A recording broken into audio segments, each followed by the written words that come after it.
വരണ്ട പ്രദേശങ്ങളിലൊന്നായ സഹാറ മരുഭൂമിയിൽ അസാധാരണമായ മഴ പെയ്തതിനെ തുടർന്ന് ചെറു സസ്യങ്ങളും മരങ്ങളും വളർന്നു തുടങ്ങിയെന്ന് നാസ കണ്ടെത്തി. ഇന്ത്യയുടെ 3 ഇരട്ടിയോളം വലിപ്പമുള്ള ഈ മഹാമരുഭൂമിയിലെ പച്ചപ്പിന്റെ ചിത്രങ്ങൾ അമേരിക്കൻ ബഹിരാകാശ ഏജൻസിയായ നാസയാണ് പുറത്തുവിട്ടിരിക്കുന്നത്.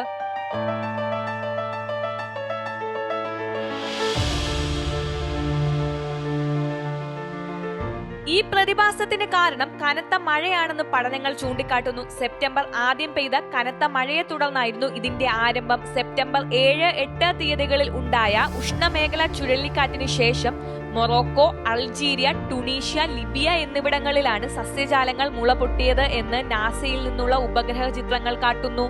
നാസയുടെ എർത്ത് ഒബ്സർവേറ്ററിയിലെ വിദഗ്ധർ പറയുന്നതനുസരിച്ച് ഈ അപൂർവ മഴ സംഭവം നദീതടങ്ങൾ പോലുള്ള താഴ്ന്ന പ്രദേശങ്ങളിൽ കുറ്റിച്ചെടികളും മരങ്ങളും വളരാൻ ഇടയാക്കുകയും സാധാരണയായി കുറഞ്ഞ മഴ ലഭിക്കുന്ന ഈ പ്രദേശങ്ങളെ നനയ്ക്കുകയും ചെയ്തു.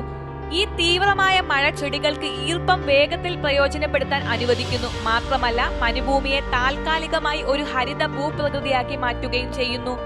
5000 വർഷങ്ങൾക്ക് മുൻപ് ഇന്ന് ഊഷരഭൂമിയായ സഹാറ സസ്യജാലങ്ങളാൽ നിറഞ്ഞതും തടാകങ്ങളാൽ സമ്പന്നവുമായ ഒരു പ്രദേശമായിരുന്നെന്ന് അമേരിക്കയിലെ പ്രമുഖ സമുദ്ര പഠന കേന്ദ്രമായ വുഡ്സ് ഹോൾ ഓഷ്യാനോഗ്രഫിക് ഇൻസ്റ്റിറ്റ്യൂട്ട് പറയുന്നു. അതിനാൽ ഈ പ്രതിഭാസം പൂർണ്ണമായും പുതിയതല്ല. സഹാറ ഒരു കാലത്ത് സമൃദ്ധമായിരുന്നു. എന്നാൽ മരുഭൂമിയിലെ സാധാരണ വരണ്ട സാഹചര്യങ്ങൾ കണക്കിലെടുക്കുമ്പോൾ പെട്ടെന്നുള്ള ഈ പച്ചപ്പ് അസാധാരണമാണ്. നദീതടങ്ങൾ പോലുള്ള താഴ്ന്ന പ്രദേശങ്ങളിൽ കുറ്റിച്ചെടികളും മരങ്ങളും വളരുന്നുണ്ടെന്ന് കൊളംബിയ ക്ലൈമറ്റ് സ്കൂളിലെ കാലാവസ്ഥാ വ്യതിയാന ഗവേഷകയായ സിൽവിയ ട്രസാസ്ക വിശദീകരിച്ചു.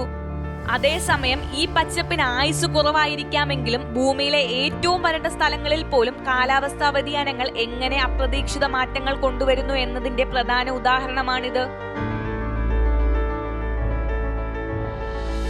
അതിനിടെ 14 ആഫ്രിക്കൻ രാജ്യങ്ങളിൽ കനത്ത മഴയെ തുടർന്ന് 1000-ലധികം മരണങ്ങളും കനത്ത നാശനഷ്ടങ്ങളും ഉണ്ടായിട്ടുണ്ട് എന്നതും പ്രധാനമാണ്.